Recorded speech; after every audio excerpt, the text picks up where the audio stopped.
నల్గొండ పట్టణంలో ఉన్నటువంటి ప్రసిద్ధమైన శైవ క్షేత్రం ఛాయా సోమేశ్వరాలయం.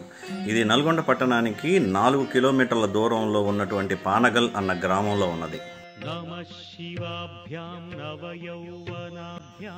కాకతీయ ప్రభువులకి సామంతులుగా ఉన్న కుందూరు చోడులు ఈ ఆలయాన్ని నిర్మించారని ఇక్కడ శాసనాల ద్వారా తెలుస్తుంది. ఈ దేవాలయం ఉన్నటువంటి పానగల్ అన్న గ్రామాన్ని కేంద్రంగా చేసుకుని ప్రస్తుతం ఉన్న మహబూబ్ నగర్, ఖమ్మం, నల్గొండ ఈ 3 ప్రాంతాలని కూడా ఈ కుందూరు చోడులు పరిపాలించేవాళ్ళు. ఈ ఆలయానికి ఉన్న మరొక పేరు త్రిగుటాలయం. 3 గర్భగృహాలతో ఈ ఆలయాన్ని నిర్మించడం వల్ల ఈ ఆలయానికి త్రిగుటాలయం అని కూడా పేరు వచ్చింది.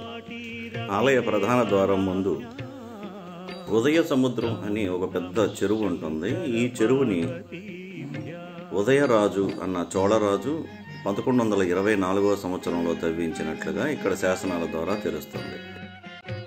ఇక ఈ ఆలయంలో ఉన్న మిస్టరీ ఏంటంటే, ప్రధాన గర్భగుడిలో ఉన్నటువంటి శివలింగం వెనక వైపు ఒక స్తంభాకారపు నీడ స్వామివారి మీదుగా శివలింగం వెనక వైపు ఉన్న గోడ మీద ఛాయ కనపడతా ఉంటుంది. అందుకనే దీనిని ఛాయా సోమేశ్వరాలయం అన్న పేరు వచ్చింది. సూర్యగమనంతో సంబంధం లేకుండా ఒకే చోట రోజంతా కూడా ఒకే చోట స్వామివారి మీదుగా గోడ ఆలయంలో వెనక వైపు ఉన్న గోడ మీద పడుద్ది. అదే ఇక్కడ ఉన్న విశేషం. ఈ దేవాలయంలో ఉన్న మరొక విశేషం, ఈ ఛాయా సోమేశ్వరాలయం ఎదురుగా ఉన్నటువంటి ఉదయ సముద్రంలో నీరు సమృద్ధిగా ఉంటే ఈ స్వామివారి పానవట్టం కిందకి నీరు చేరుతుందంట. ఈ ఆలయంలో ఉన్న మరొక గర్భాలయంలో శ్రీ దత్తాత్రేయ స్వామివారు కొలువై ఉన్నారు.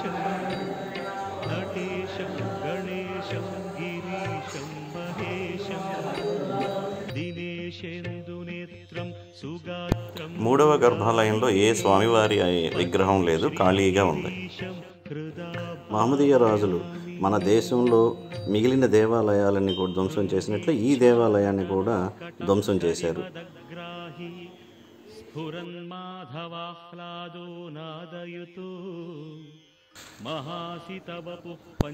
ఈ దేవాలయాల్లో స్వామివారి ముందు మనకి కనపడే నంది విగ్రహాలు ఇక్కడ ఉండవు. కేవలం ఏదో చిన్న నంది విగ్రహాన్ని తీసుకొచ్చి పెట్టారు, కానీ అసలైన నంది విగ్రహాలన్నీ ఈ ముస్లిం రాజులు ధ్వంసం చేయటం వల్ల ఆ ధ్వంసం కాబడినటువంటి నంది విగ్రహాలన్నీ కూడా మనం దేవాలయం యొక్క బయట ఆవరణలో చూడవచ్చు.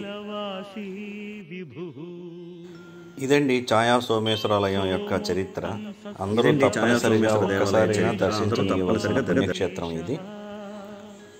పాశచ్ఛేత్తా పదయుగజుషాం ఫుల్లమల్లీని